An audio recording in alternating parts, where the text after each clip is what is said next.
What's good, King? You're not deaf. You're not broken, but you have mastered the art of not hearing the shit that really matters. You hear your boss, you hear the TV, you even hear the praises, good job, dad, but you tune out the whispers. The daddy, where were you when I really need you? I don't feel seen, even God saying, I need you to change. This is selective hearing, King. It's cancer. Brother, listen. Your kids don't need another watered down version of you. They need an untamed version of you. The version of you that hears it all, feels it all, and shows the hell up anyway.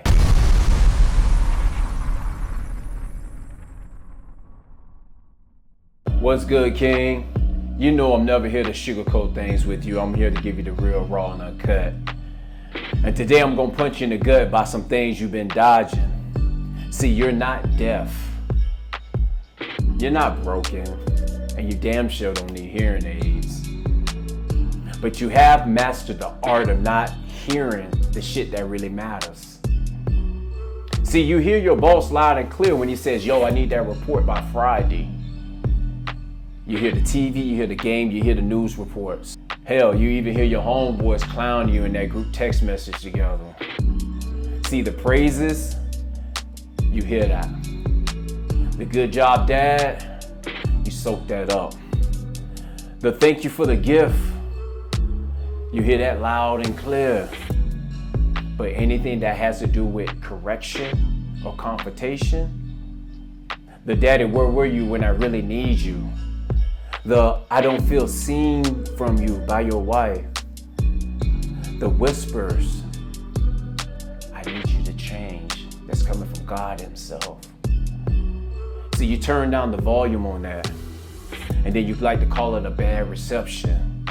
And brother, that's nothing more than selective hearing.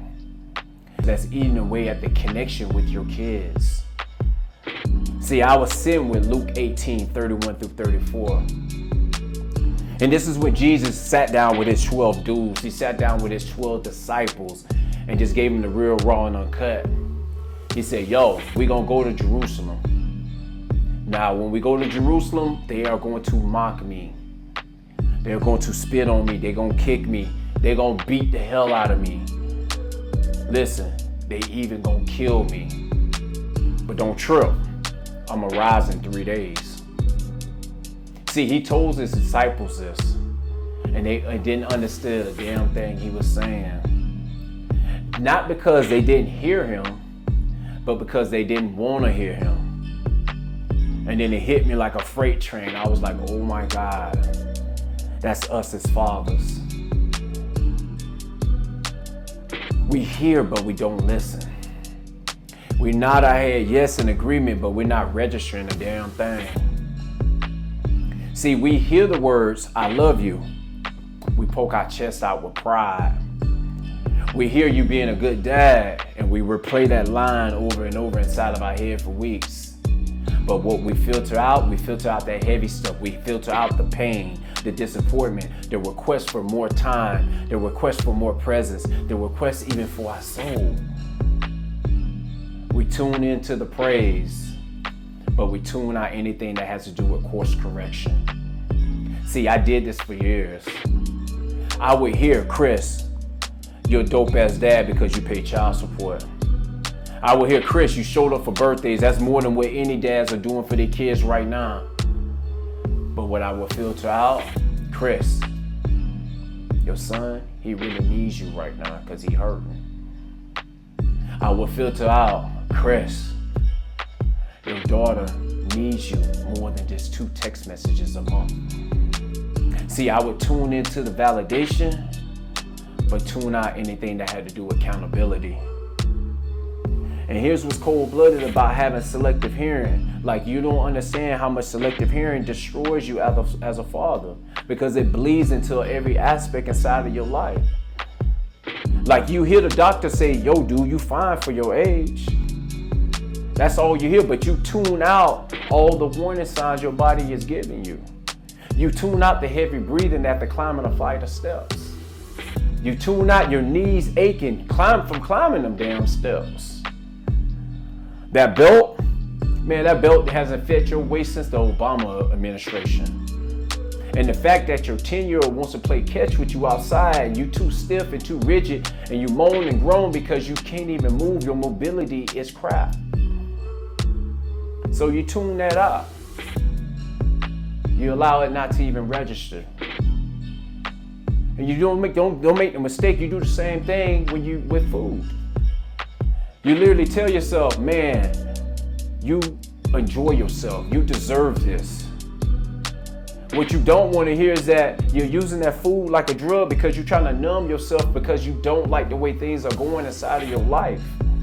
You don't want to hear that. You don't want to hear that you one Big Mac away from getting one or two more prescriptions added to the list that you already taken. See, we all want to hear God loves us.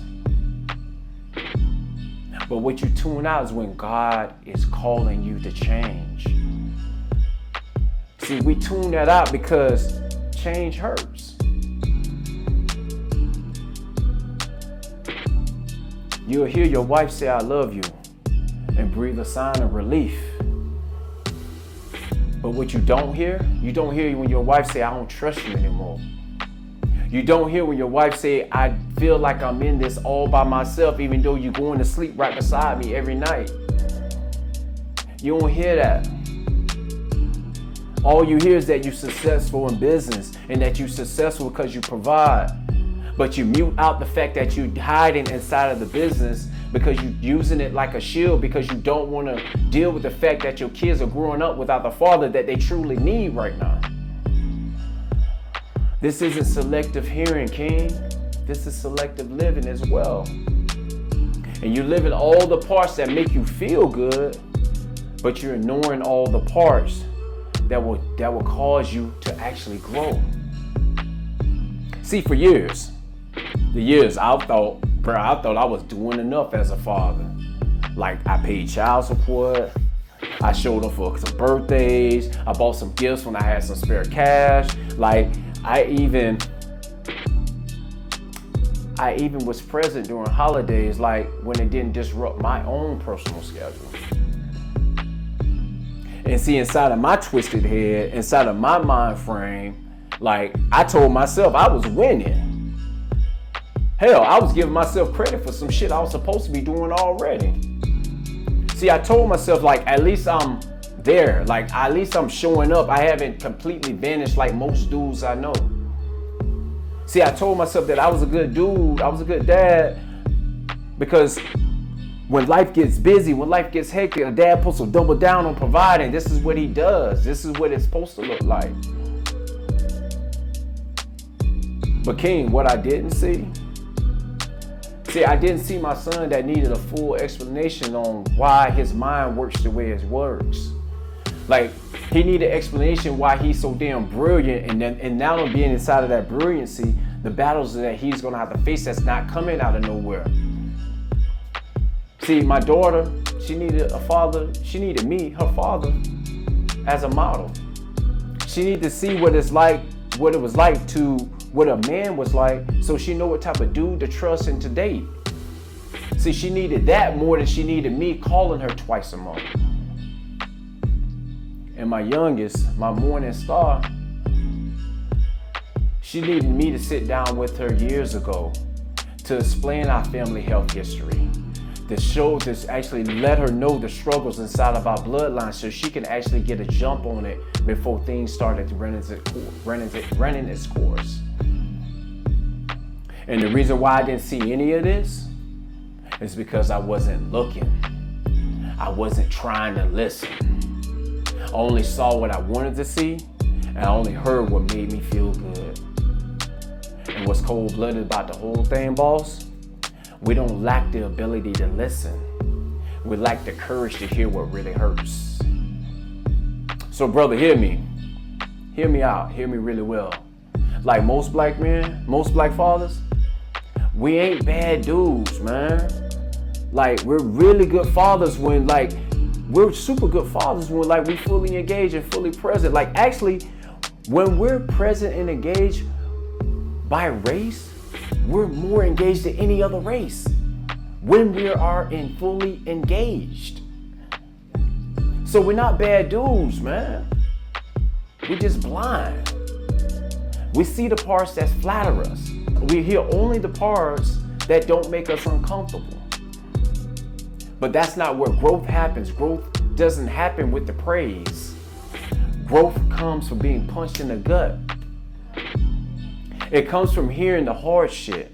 It comes from seeing what you're refusing to see. It comes from confronting the stories that you've been telling yourself just so you can sleep at night. It's those uncomfortable conversations. It's the "Daddy, where were you" moments. And see, that's what changed for me. The day I stopped hearing only what I wanted to hear and started hearing what I needed to hear. The day my ego stopped filtering out the truth, allowed my heart to feel everything that it needed to feel. That's the day fatherhood stopped being like a part-time job for me. That's the day when my mission really started. So King, you got a choice. You could keep living a selective hearing lifestyle. You could keep cherry picking compliments. You could keep filtering out the hard truths. You could keep doing just enough to convince yourself you're a good dad. You could keep being a convenient father, present when it feels good, absent when it's uncomfortable. Or you can rip the blinders off. Brother, listen, your kids don't need another watered down version of you. Your wife don't need a provider with excuses version of you. God doesn't need another man praying for change while silencing his voice. Every last one of them, they need an untamed version of you. The version of you that hears it all, feels it all, and shows the hell up anyway. See, that's why I built the Untamed Way. Because I got tired of my own excuses. I got tired of my own selective hearing. I got tired of being a father on paper instead of a father in practice. So here's the deal, King. If you're a black male, black father between the ages of 35 and 45, and you've been present on surface, but completely absent in the moments that matter the most, if you've been filtering out the parts that you don't want to face, then brother, it's time for you to start walking with me and walk with me hand in fist. Because your kids deserve more than just gifts, visits, and empty words. They deserve a father who listens. They deserve a father who leads. They deserve you completely untamed. So brother, if you're hearing this episode and you're nodding your head, yup, I'm feeling that. Listen, I want you to do more than just feel this. I want you to listen to it. I want you to let it hit you in the chest. I want you to let it sink in. Because selective hearing might have got you here. But I need you to fully listen, because that's what's going to get you back fully connected with your kids. All right, y'all. Be easy.